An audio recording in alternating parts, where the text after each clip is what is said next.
Séisme politique en France, les réactions suite à la condamnation de Marine Le Pen. Marine Le Pen, ancienne présidente du Rassemblement national et chef de file de l'extrême droite en France, a été condamnée pour détournement de fonds publics dans l'affaire des emplois fictifs au Parlement européen.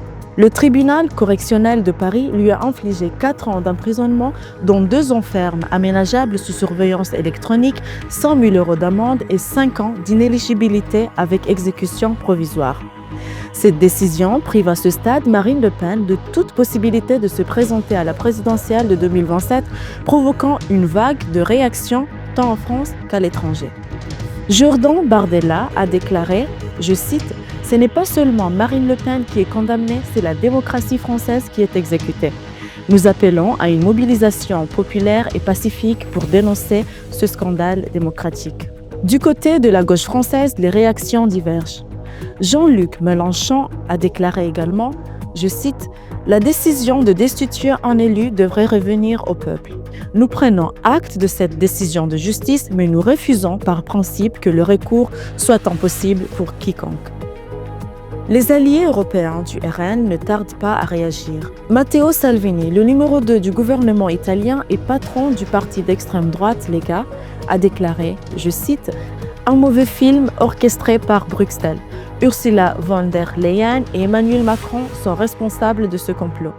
Marine Le Pen doit persister dans son combat. » La Russie, par la voix de son porte-parole, réagit aussi. Dmitri Peskov a déclaré, je cite, « C'est une violation des normes démocratiques qui se produit de plus en plus dans les capitales européennes. Cependant, il n'y a aucune ingérence de notre part. » Enfin, Elon Musk, conseiller politique de Donald Trump et bien connu pour ses prises de position tranchées, a également commenté ce coup de tonnerre dans le champ politique français.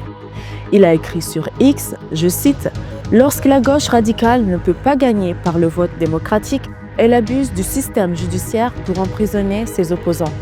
C'est leur manuel de jeu standard dans le monde entier. » Certains politiciens ont également soutenu la décision de la justice, à l'instar de Prisca Thévenot, ministre déléguée auprès du Premier ministre chargé du renouveau démocratique, qui a appelé au respect de la décision judiciaire. La justice a été amenée à se prononcer sur quoi ?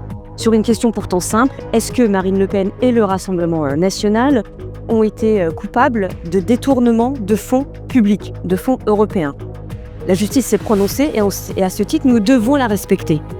Jérôme Guetsch, député socialiste, évoque un problème démocratique si la loi n'est pas appliquée à certaines personnes simplement parce qu'elles sont élues. Le problème démocratique, il a commencé par un détournement de fonds publics et par le non-respect d'une loi. Imaginez le problème démocratique qui consisterait à ne pas appliquer la loi parce que ce sont des élus ou des futurs candidats à telle ou telle élection. Dans le même sens, on dirait qu'il y a un problème démocratique. Voilà. Donc les juges, en conscience, ont décidé d'appliquer la loi et je le redis, au nom de la séparation des pouvoirs, il faut respecter leurs décisions. Selon un sondage Elab réalisé pour le compte de la chaîne de télévision française BFM TV, 68% des Français considèrent qu'il est juste que la décision de justice concluant à l'inéligibilité de Marine Le Pen soit mise en œuvre immédiatement.